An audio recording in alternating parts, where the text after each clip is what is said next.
afternoon to everybody. What we can do is, I think we will just have an opening remarks by each one of our panel members, and then I think we will, since it's a panel discussion, we will then open it up for questions and answers. Let me just very briefly give you my view on the commodity futures markets. Essentially, if you look at the commodity futures markets, the need for the commodity exchanges or commodity futures market arose because of the risk management. All over the world, essentially, it started as a forward market. When you have a standard contract, it becomes a futures contract. So that's how the evolution of the futures trading came into existence in order to basically manage risk by the, let's say, commodity holders. It could be farmers, it could be traders, it could be inventory holders, it could be processors, and so on. So therefore, we need to keep that in mind because, essentially whether the markets are able to fulfill those basic objectives or not is one of the key questions being asked all the time. And as long as they do these functions, then we can look at how we can actually make sure that these markets grow with enough growth rates and so on. So higher growth rates essentially should have that basic concern about its utility in terms of risk management. That's something we need to keep in mind. That's why it also requires that we need to understand the sector very well in order to be an effective participant in the marketplace. So in India, what has happened is, of course, we do have a long history of futures trading in 1920s and so on, in cotton trading and so on. There's a long history to that.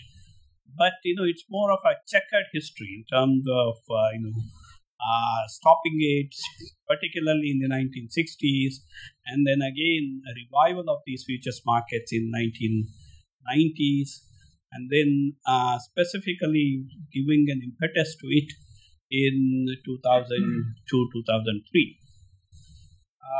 If you look at the role of the government is essentially was trying to see it as a mainly a risk management mechanism, because the agriculture in the agriculture sector, the production had increased, the markets were playing a major role, internationalization was taking place. So therefore, in order to really manage the price risk, the futures trading was considered as one of the mechanisms by which we could do that. And that's why, the futures trading was allowed in the agriculture commodities, because for a long time, it was thought that it is basically a speculative market, and therefore we should not allow futures market in India. So since then, we have seen growth in the agricultural futures trading, but there are always questions being asked in the sense that to what extent it is actually helping in the risk management. So this question is basically arising out of the concern that there is not much of a linkage between the spot and futures market. Because if the spot and futures markets are not linked very well, then its utility in terms of hedging, risk management is not going to be there. So essentially what we are saying is, let's say for hedgers, you should be able to change the price risk into a basis risk, and you should essentially reducing basis risk means you should be able to predict the basis. So therefore, to what extent our markets are able to come up with a low risk and a predictable basis is a question that everyone would like to ask. So that's why when we look at the performance of the futures market, we have this in mind in the sense that are we creating markets with predictable basis so that hedgers can actually participate in the marketplace. If hedgers are participating in the futures market, then it's actually helping most of the hedgers or most of the major participants to manage their risk, and therefore we should be facilitating futures market. Today there are questions asked with respect to futures trading in terms of really predictability of the basis, and therefore the use of futures trading in risk management. Of course, this question has arisen because of various other reasons, not just because of the way the futures markets are organized. Most of these reasons we can actually attribute to the way our spot market is working. So there is a huge problem with our spot markets. Of course, number of players, the small lots, not graded lots, and therefore at the time of transaction it is not graded. So it's not a grade-based transaction. So without the grade-based transaction, we don't know, a particular price is related to A grade, B grade, C grade, and so on. So we are not able to link price and quality very clearly, and therefore linking the futures market with the spot prices. So that's the problem that we are actually facing. So because of that, there were several other developments that have taken place in terms of improving the spot market. You must have heard about unified agriculture markets, trying to see how we can actually use e-trading platforms and also try to bring in quality assessment in the spot market so that we can actually link the spot and futures market strongly, and therefore you can actually use it for risk management function, and in the process we can also strengthen the price discovery process. So there have been a lot of efforts being made in Karnataka. In fact, Karnataka state has been one of the sort of forerunners in terms of really reforming spot market practices and try to bring in better methods of transaction in the spot markets, and that model is being followed up in other places as well. But again, we have a long way to go. I think one of the basic requirement is, we need to have a national standards. And again, it is not just the national standards that somebody can just specify, but these standards have to be in such a way that it is acceptable by both the buyers and sellers. And that requires a considerable amount of research, both from the consumer side, buyer side, as well as producer side. And that research base is very weak in India as of now. So therefore, specifications of grade standards itself is a humongous task, and somehow we don't seem to realize that very well.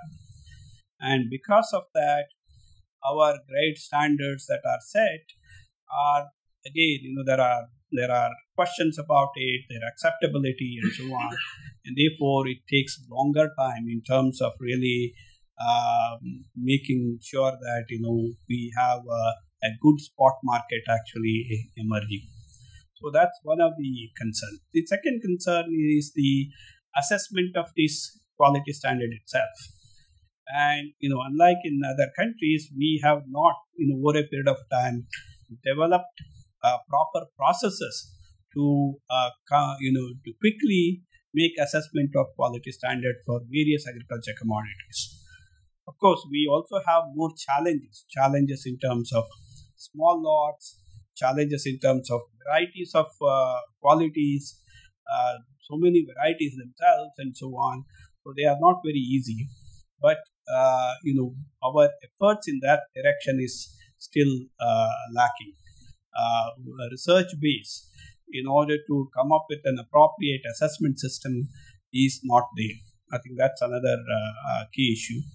And the third issue is, of course, we have started now the warehouse receipt system, but that has to take off in a substantial way in order to really make that as one of the major mechanisms or major channels of transaction for commodities. If that happens, then we will see a strong linkage between the futures and the spot prices.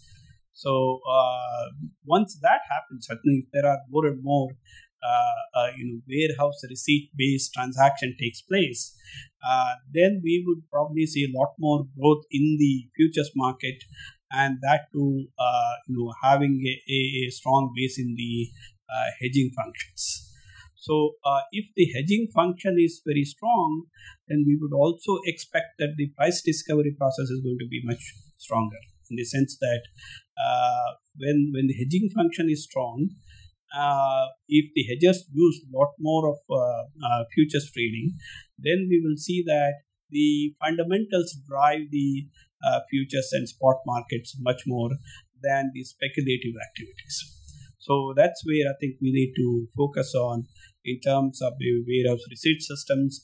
We also need some amount of proper logistics at the spot market level, because today we are saying e-trading platform, but if the through e-trading platform, if a distant buyer has bought a lot, how do we actually ship it to this buyer without any issues, is something which we still have to come up with a right processes for that. So these are some of the key concerns in the marketplace.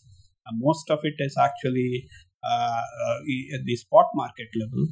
In fact, our futures market mechanisms have become quite strong, both in terms of managing exchanges and also to a large extent regulating these exchanges. Of course, sometimes we do an over regulation, but I think we are fairly on the right track. But the spot market reforms and process change is something we will look forward to happen in the coming years, and that will actually drive this growth in the futures market as well.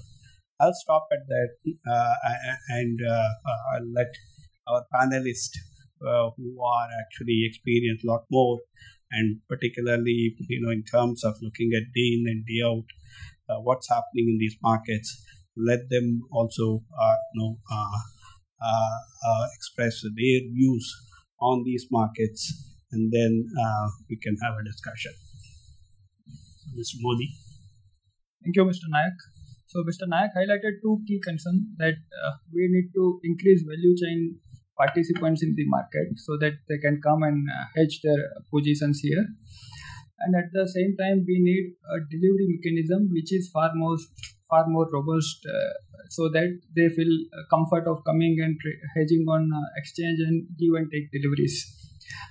But if you see in last couple of years what has happened in commodity market is like, apart from ignoring what has happened in NSEL or CTT and all, what has actually happened post merger with Sebi is like we have access to so many products, and with access to so many products like options or exchange traded funds or index link products or portfolio management kind of products which are about to hit the market.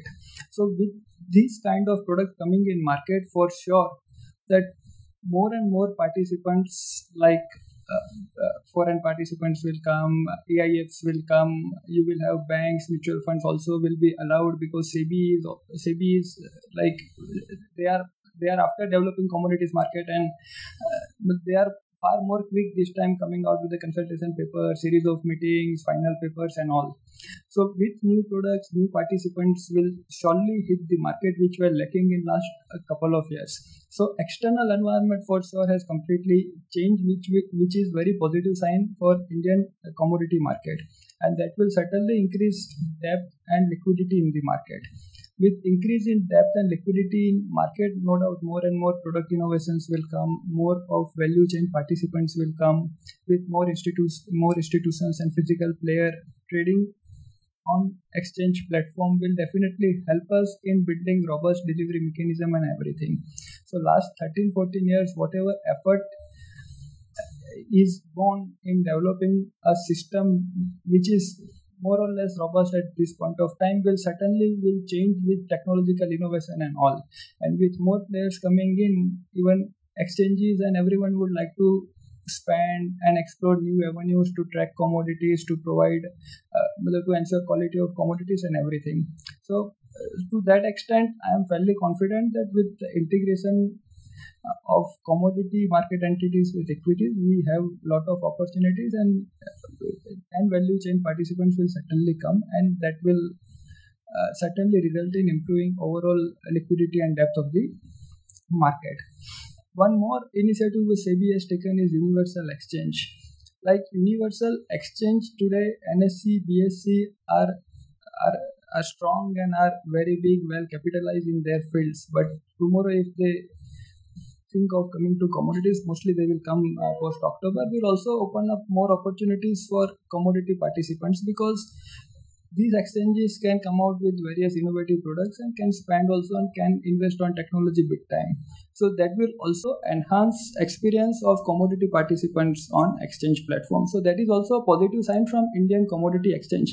No doubt existing exchanges, they are very well placed, they understand system process very well, they have liquidity on their platforms as of now. So not much of a threat for them, but yes, they need to innovate new things, new product, spend on technologies to ensure that they are ahead in their own field. So from commodity point of view, if you see, then yes, we are here to grow multifold from here, and with the time, with the investment, with the institutions coming in, for sure that things, value chain participation, everything will improve.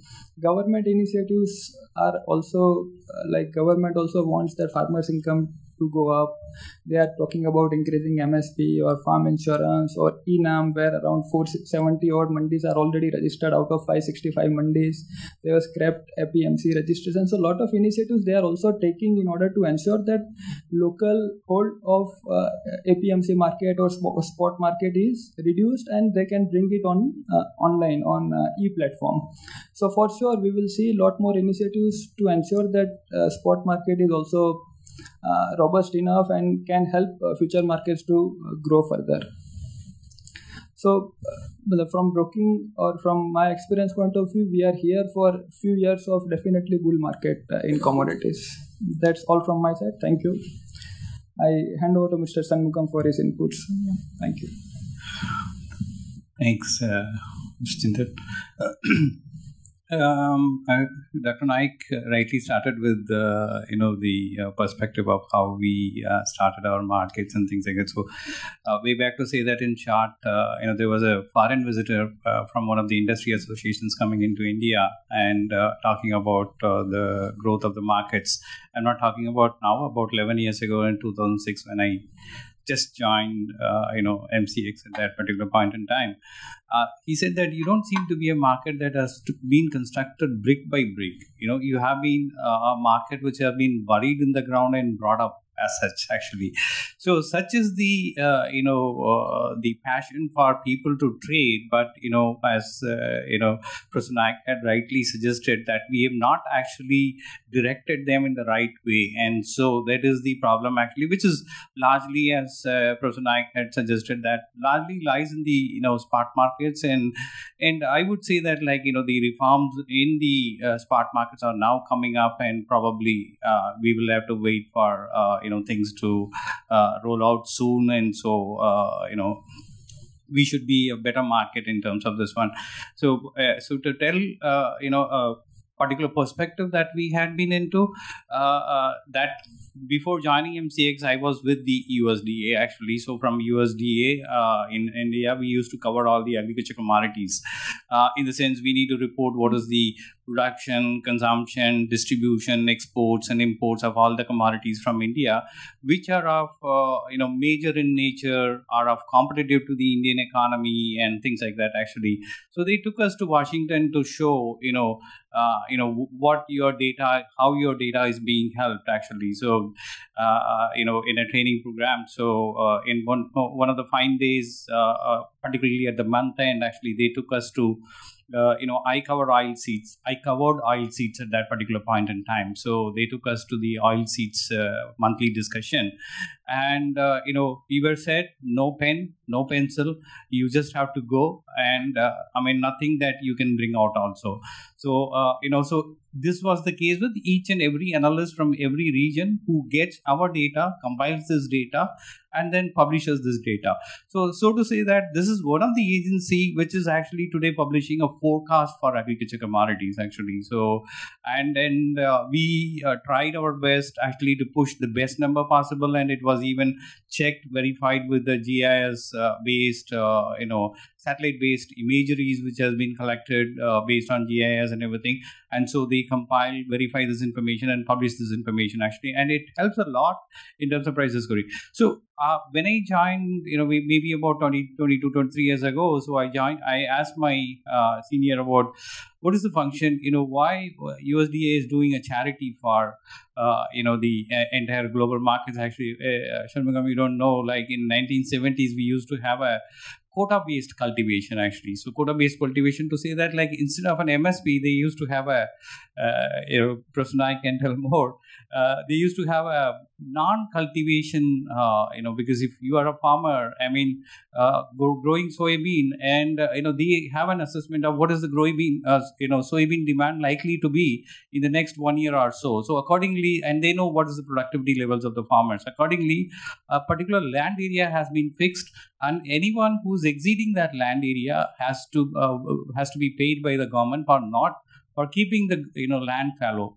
Slowly, as the Chicago Board of Exchange and Chicago Mercantile Exchange and Chicago CBOE has started picking up volumes over there, the government has shifted just as a data collection agency and distributing it across to the the CME market, so that they say that so why I came into this area is, you are not allowed to take any note or pencil into that room, because you should not carry any data except for whatever that you may carry into your mind. And by exactly 5 o'clock, by the time we finish the discussion, the number will be pushed out into the market actually. So that's the kind of significance that they provide for the market development in terms of data dissemination for the development of the markets and everything. So taking you through the development of the market. So we had about, I joined MCX, we had about when I joined, it was about 6,000 crores, and I could see before I leave, the exchange in 2011, we had about 35 to 40,000 crores, and there were incidences. We had about 1 lakh crore or on a single side basis actually. So we've been envy of the securities derivative markets at one point in time actually, thanks to volatility, thanks to the benchmarks that were getting traded, thanks to all efforts that we have taken. Also, one of the things that probably people may have forgotten is at that particular point in time there was no CTT, but securities market had an STT actually. So when you have a friction in the market, people would obviously, want to trade a market which has less friction and more profitability. And that's one of the reasons as well, because, why commodity derivatives were the largest, market at one point in time. So thus came in CTT, and then the crisis in NSEL, which is a problem of trust between the brokers and the markets. And, the volumes have reduced to about 15,000 crores. And as Mr. Modi had rightly indicated, so we are on the right path, and that also cleared up the markets. I would say that actually one of the, most of the yields in the market at that particular point got cleared up, and, our regulation of the markets got pushed up to the Securities Exchange Board of India. And by that way, they started looking at it from their experience of well-regulated securities market and what needs to be done and things like that. So putting it together, the processes, the products, and the participants, actually. The processes have been much reformed by Sebi as of today, actually. So, right from risk management to warehousing to standards and delivery, everything has been reformed. And there are certain gaps, but those gaps are there. I'm leaving it to my colleague, to Mr. Vijay Kumar, to talk about it. Those gaps are, definitely there, but, we are looking at how we can, fulfill that, actually. So that is from a process perspective. From a participant perspective, as Mr. Modi had said, so we had been a market right from our 12,000, 6,000 crores to 1 lakh crores, or down to 22,000 crores now. We had been participants from corporates and retail. So we didn't have, the greatest participants in the global markets, which are the institutional and the bank-based participation, actually. That's one of the reasons, as, apart from what Professor Naik had suggested, that's one of the reasons, the hedging is a, simple problem, actually. So, for example, it's day before yesterday, I was in a, cotton conference, and rightly said, the one of the suggestions was that, like, it was just blind suggestion that MSP should be doubled. MSP should be doubled means it's a burden, huge burden on the government, actually. So I asked a question, what is the quality at which MSP is procuring? Everybody has been silent. One is that the fair average quality was coming, but nobody was able to actually particularly define what is the quality parameter in which MSP. So it is the market, actually, which fixes a price based on what is the quality parameter. And we have examples such as mentha oil or cardamom, which are not broadly grown commodities, where we have infused the sense of quality and quality-based pricing into the markets, made farmers more aware about what role quality plays in price discovery and why you should sell in a better price than what is the better price that would have been prevailing, and things like that. So, which is I would say that a small but a niche achievement that we could make, though we couldn't actually repeat this into the broader commodities. That is because of, a lot of the policy concerns, which, you are aware that comes into in terms of policies, disrupting the price discovery process, actually.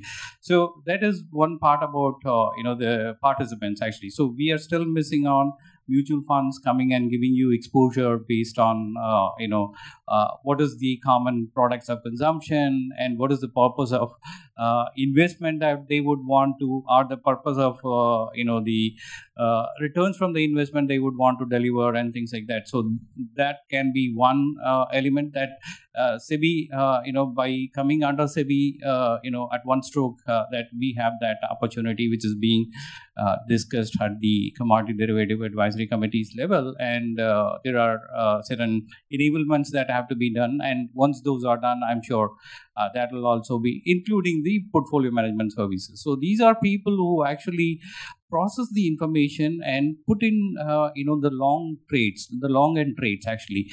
I'll tell you, I'll just close with one of the, discussions that, just came in the media.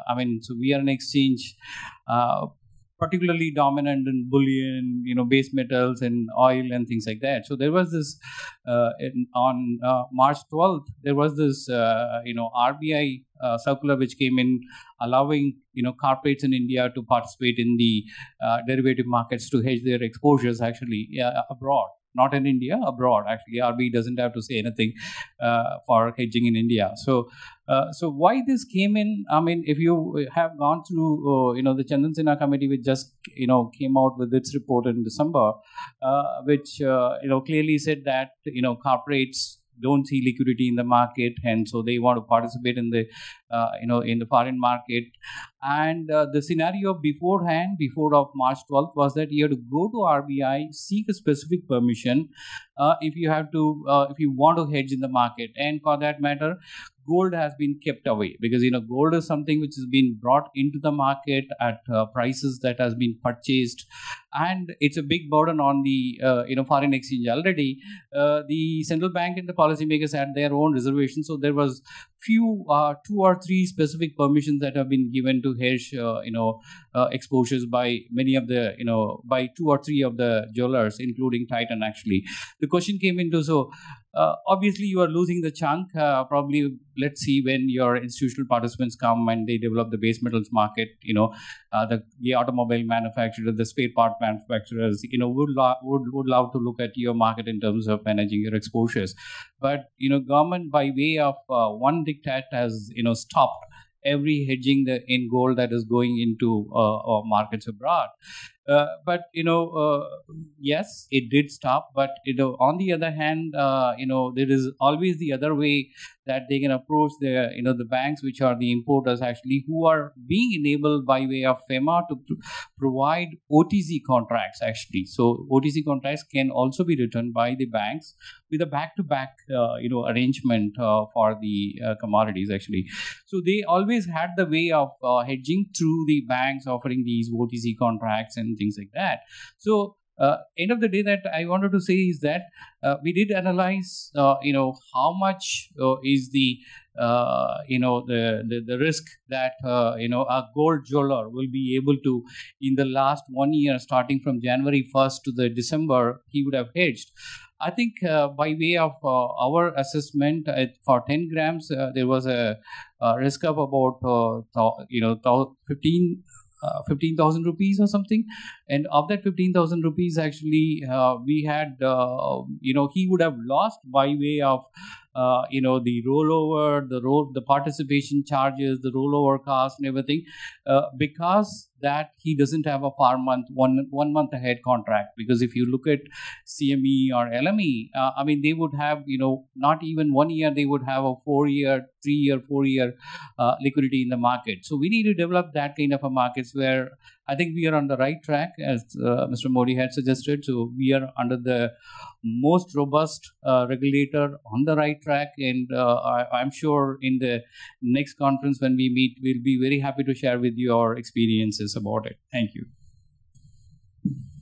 Thank you. So after 3 people cover a lot of ground, it's tough to sort of add to that. But I'll maybe share my perspectives from an agri-business exchange perspective. And that's what NCDEX is. And it leads most of the agri-commodities in terms of volume and open interest. So just to back up, when I got into this industry for the first time, I joined a corporate which had just diversified into agribusiness, and it was a highly successful, profitable FMCG company that still remains in the foods business, and it was considered a natural diversification into agribusiness.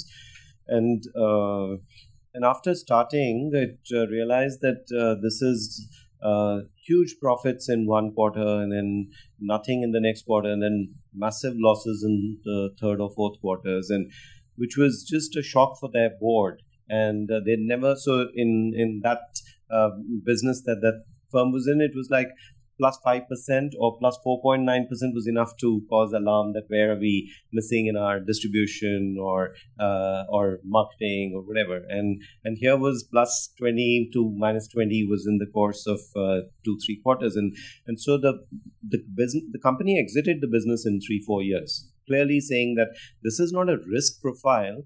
This is not a business. This may be agribusiness and food business, but this is not and it has brands and so on, but this is not a risk profile that we thought this business was. And that was in India because India didn't have a futures market there. And The same business was being run in the US by multinationals, including companies like Conagra and Procter & Gamble, who were in edible oil there. And they had no problems like this because they had a very robust futures market. And so after about 8 years here, when I worked in the US and Canada, I then realized for the first time that this is how this business has got to be run, that all assets operate on a fully hedged basis. The margins are very thin in commodity businesses, but they are consistent.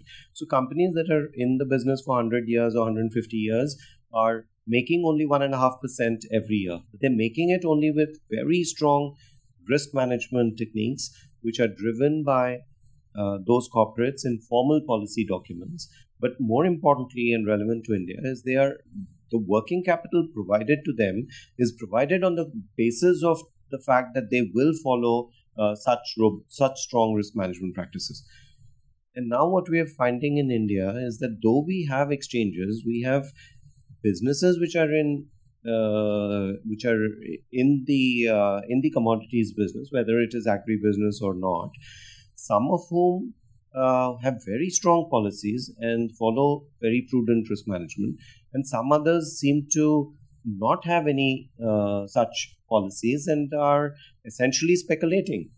So they're either not using the futures market, or they possibly even using the futures market for trading and speculation and so on. But more importantly, their primary business is being run with banking lines of credit without any risk management. And we've seen, even in the oilseed sector, two massive companies have gone bankrupt within the last 5 to 6 year period. And therefore, I think one of the core things, and getting back to Dr. Naik's point, is to the logic of putting in a futures exchange for the stock markets and the cash market, was the fact that it helps companies raise capital to build businesses. That was the purpose of a stock exchange. And there's an economic role, therefore, of an exchange that is being played by a stock exchange. So when commodity exchanges were set up, the economic purpose of a commodities exchange is to ensure that that capital raised by that company is protected by virtue of good risk management practices, especially in underlying businesses which are highly volatile and have very small margins. So that was the economic purpose.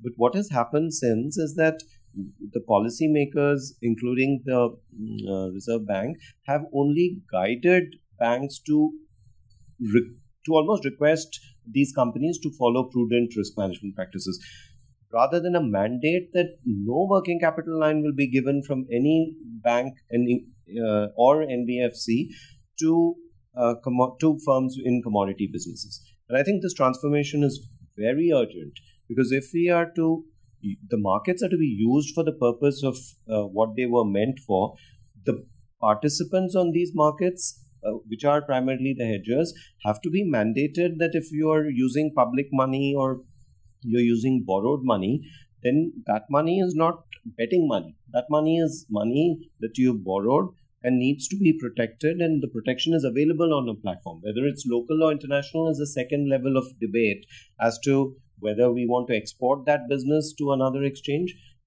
or have that business locally. So it's almost embarrassing that India and Brazil are the two largest sugar producers in the world, and we have the biggest futures exchange in sugar being ICE operating in both London and New York. So India should be driving, if Brazil has not got the sort of as Shanmugam mentioned, the natural culture, and Dr. Naik mentioned the historical strength of futures markets in this country, then we should be taking the lead in driving futures markets. So that's one aspect from a business angle.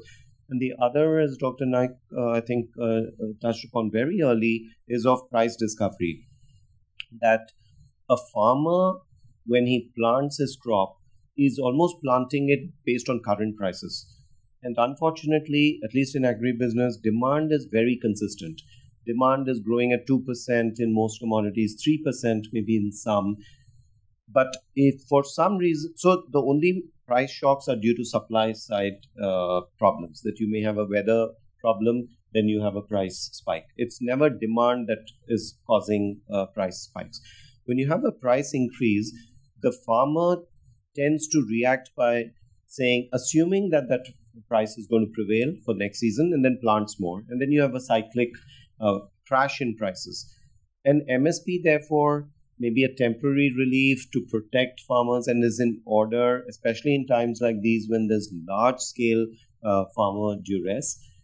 But price signals that futures market gives are also prudent mechanisms for farmers to realize while the price may be 70 rupees for end of the crop, this crop, if I try selling even a small quantity for next crop on the futures market, the price is going to be 50 or 40. And as he begins to sell more and more for the new crop, he realizes that it's not going to be 60 and 70, it's going to be 40 and 30. And therefore, let me limit my planting to what I was planting earlier and just hope that there is no weather-related issues and so on.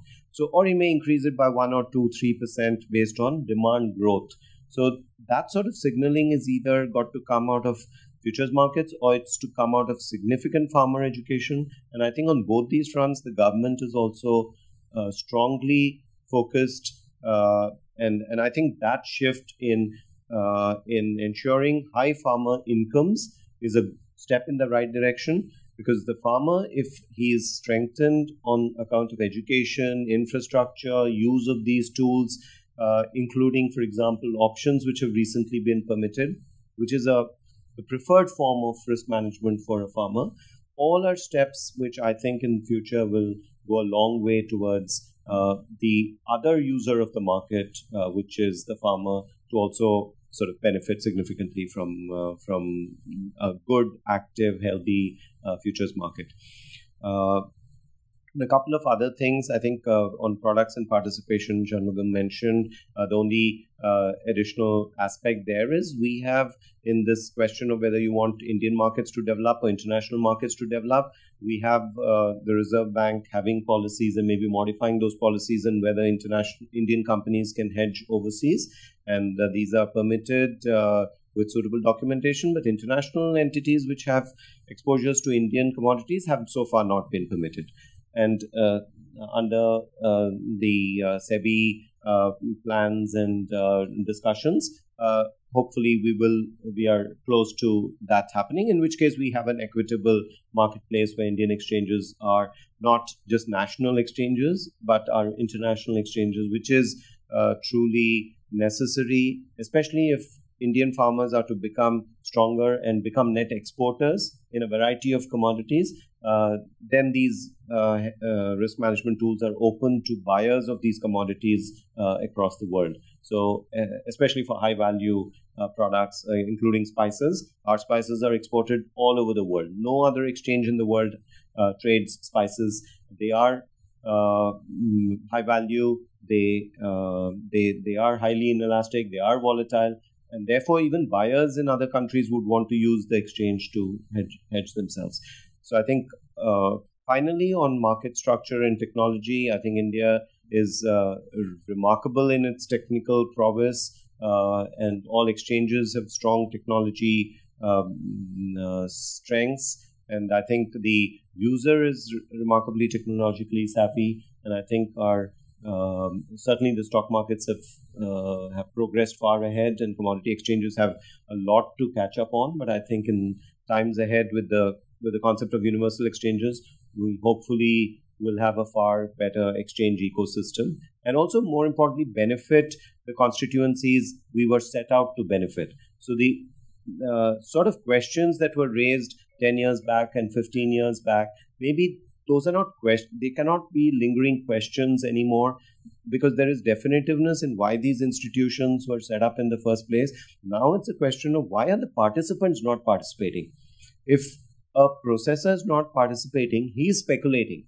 So whether someone is speculating on the futures or not is a no-brainer. There have to be some speculators on the futures market. But the question is, anyone who's a processor who's not hedging, he should be branded a speculator and encouraged to hedge. And then both the purpose of that processor as a value chain provider and the purpose of the exchange as a role for a platform for hedging will be self-evident. And then I think for all the metrics that call for spot futures differences and so on will be realized, because the same entity which is buying in spot would have hedged on the futures the same day, and therefore the basis distortions, which, as Dr. Naik correctly pointed out,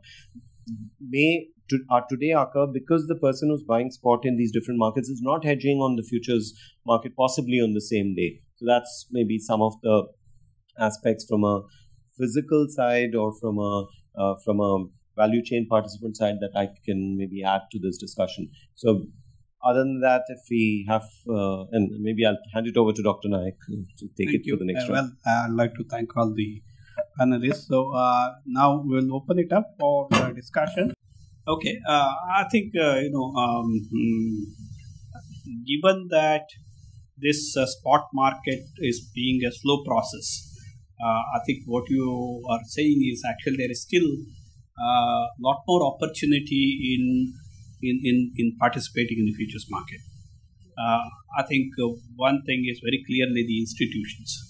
So institutions which actually deal with the commodities, they should be allowed and facilitated to participate in the futures. In fact, as a necessary condition, because they could actually manage their risk much better.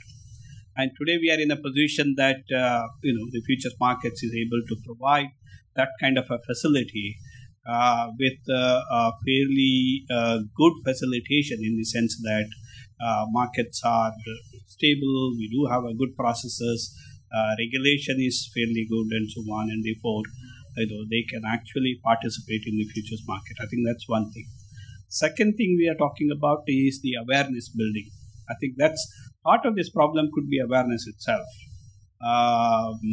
Building awareness about how it can actually help in managing their risk. And most of it could be maybe smaller firms who may not have been able to understand the markets very well. In fact, I conducted some programs. I don't know, you must have come for one of the programs and so on. We did it for senior officers of the government of India, and who actually deal with these issues. And surprisingly, we were finding that they don't understand the futures market very well. And therefore, at all levels, we felt that there is a need to understand the mechanisms of futures trading properly, including probably judges and income tax people and so on. Because how do you define speculative versus hedge trading is an important issue that needs to be understood very well. Otherwise, you could end up having all kinds of problems at the individual level. So therefore, that awareness building at various kinds of participants, whether they are farmers, whether they are inventory holders, whether they are banks, whether they are other institutions, whether they are regulators, whether they are government officials, courts, and so on. I think there's a whole lot of this exercise needs to be done in order to create that awareness. And at least for those users, trying to say, how they can actually utilize these in a way they can manage their risk much better. I think that's something which, I think the third one is I think the government side. So government side, one is, of course, in terms of really give a proper signal that the regulation of the futures market is not going to be ad hoc basis. There is going to be a long-term strategy with respect to functioning of the futures trading. That's very important. So otherwise, we seem to be stopping and allowing and stopping and so on, without really, not necessarily all the time with proper evaluation. I think that's something which needs to be really done. The last point that I want to make is, I think the spot market one is really very challenging. been involved in this for quite some time and so on. But looking at the magnitude of the problem, it's fairly large. In fact, one of the effort that is being done is the farmer producer organization, and trying to see whether group of farmers put together in some form will be able to take care of certain issues that arise at the grassroots level in terms of small size of the lot and so on.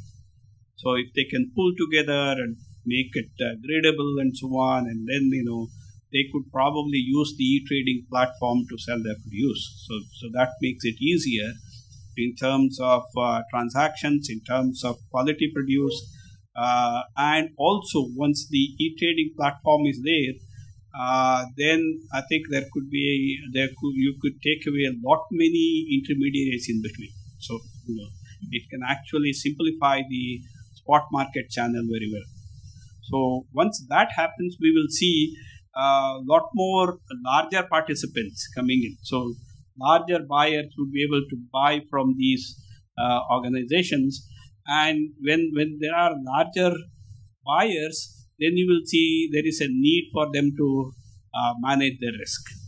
Today, what's happening is there are so many intermediaries, and then within, let's say, 3 months or so, it keeps changing hands, and each one of them hold it for only a short period of time, and they don't see the need for using futures market.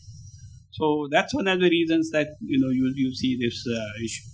But if we are able to use the farmer producer organization to bring in that change, possibly we will see, of course, most important impact that I would see is streamlining the spot markets, value chain itself, and then as a result of that, we will see a lot more participation in the futures market. So I don't know whether you agree with. So no, absolutely. I think that the additional dimension of multiple players and non-aggregation at a large scale is certainly could be one of the reasons, and maybe the related to that. Currently, some of the large players are government players. So in a recent discussion, it was that FCI, when they buy for public distribution system, and everything above the public distribution is just stocking, buffer stocking. Now that goal or that role can certainly be met by large domestic players who have the capital, who can buy. And as long as that material is not exported out, we have food security. So both from a supporting the farmer and from a using the futures market to have to generate, to use the carry and hedge themselves, it is possible. And then maybe also this will stabilize. So where we have large buyers on one side as well, the buyer seems to be a government buyer and not also using the markets, and that also leads to a lack of participation. So to address your question, how many of the public sector companies who are in the commodity business, whether they are other than for BPL provision, etc., whether for agri or for non-agri, are actually hedging their exposures? And so the logic of that should be consistent, whether it is a government entity or a state trading entity or a procurement entity and so on. But I think now there's a lot of the positive side is there's a lot of thought on what are the multiple mechanisms that can be used to help the farmer get a better price, to help policymakers achieve various policy objectives on the consumer side and on the farmer side, and therefore instead of MSP based orientation alone, a lot of market based activities are being looked at.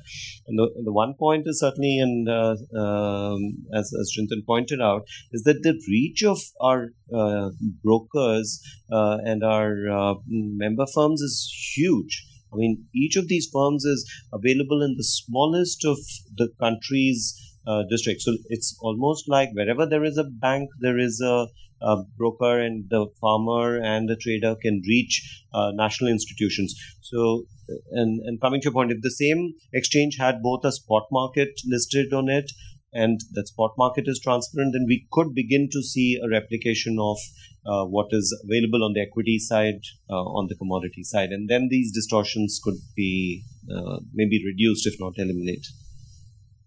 Yeah. So I would tell more from the perspective of what's going on now actually in terms of risk management. Actually, there are forces which are confluencing. So it's not that maybe I would say universal forces which are pushing. But one is that when Sebi took over in September 2015, the first ever, even before they took over the regulation, the first ever, change that brought, got into the market was Sebi made all the listed entities to disclose commodity risks and commodity risk management measures if at all if they have taken actually. So that is there from 15-16 onwards actually. So 10% of them did disclose it. Almost we know that we did that we did a survey of 300 annual reports, which we know that they do have commodity exposures and things like that. So we saw that only about 10 to 15 had disclosed that commodity, and that too. Yes, we do have commodity risks actually. So that is the kind of a disclosure level, and that if you compare that with the the disclosures that are being made in the U.S. markets, it's a very elaborate disclosure, either a bar-based method or a tabular method, or maybe a sensitivity analysis to say that if the prices of copper increases by 5%, this is the hit that I will take in my profit line actually. So it actually helps the equity markets to discover the prices actually. So what we are doing is actually, one is talking to SEC to tell us how their disclosure regime, especially for the commodity risks, have evolved over a period in time. I'm sure, this is one of the risks which also was there in the Forex markets actually. And Forex market is also evolving, though Forex, risk management has been made compulsory. We still know that only about 35% of the exposure is being hedged. So if a market where there is a compulsion that you need to hedge, and still we find that only 35% is hedged, then in a market there is no compulsion, you can expect that this is the kind of response that you may get. So what is this compulsion? That listed entities would have to disclose their commodity risks and commodity risk management in their annual reports as part of their corporate governance report actually. So that is one thing, and so we are working with the the regulator to see how elaborate these guidelines could be. Can we move them towards the US standards in terms of the commodity risk disclosures? And we know that for sure, they are also looking at how they are. And the other way is India has adopted the latest accounting standards actually. So in that also, but it's not about commodity risk, but obviously if a company has an exposure to financial instruments, so they will have to disclose the risks and exposure to the financial instrument. So Indian accounting standards are enforcing them to to disclose it actually, whatever the risks that they may have. And the latest RBI circular also says that the statutory auditors would not only put in the data about what is the hedge that they are doing and what is the amount of margin that are being put in and things like that. So the forces are converging towards in a global market, in an interconnected market. If you have to remain very competitive, you have to manage your risks, and that is what is now happening. And happy to see that and work with the regulators to see to it that this is met with the ultimate objective. So with the institutional participation coming up and more disclosures and and those disclosures getting into equity market price discovery and things like that, and that will make price risk management an inevitable activity, in addition to what Mr. Vijay Kumar has suggested, that had there been a bank-based loan instrument, where if you are hedged,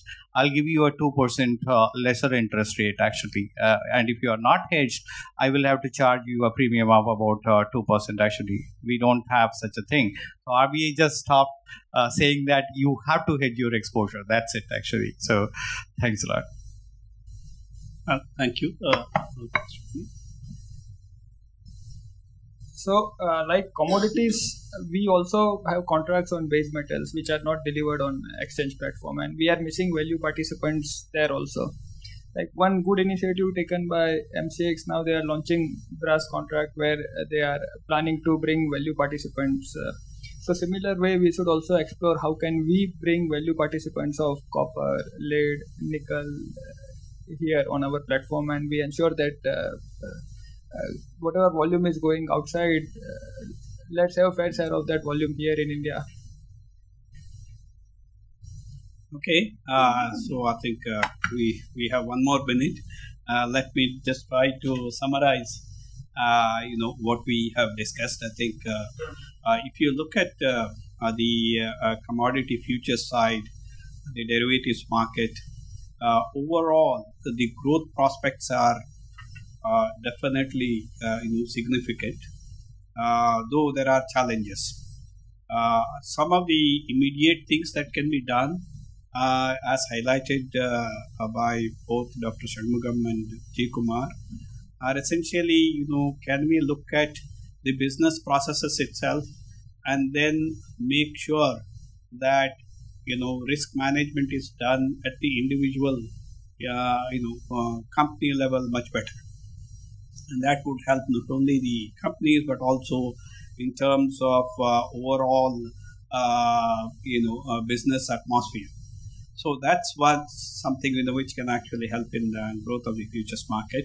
At the same time, look at the other aspect of it, like in the spot market is another important area of improvement, particularly in agricultural commodity markets. There are challenges, but I think if we can actually deal with that, we are in the right direction, but we probably need to make much more faster intervention in order to make sure that we correct the spot market well, and therefore the futures market growth is there, better growth, and therefore ability to manage risk. At the end of it, I would like to emphasize more on managing risk at the individual level, whether it's a company, whether it is individuals who are dealing with businesses. Futures market should essentially help them in terms of managing their businesses. So that's what one can do. And as Mr. Vijay Kumar has pointed out, the bankings, banks and other places, similar institutions, if we can actually make them aware of it, and maybe through some incentive mechanisms, then we could actually help in making use of the current facility of futures trading by the businesses and manage their risk well. So I would like to thank all the panelists. So thank you all. I'd like to thank the organizer, ET Times. Thanks.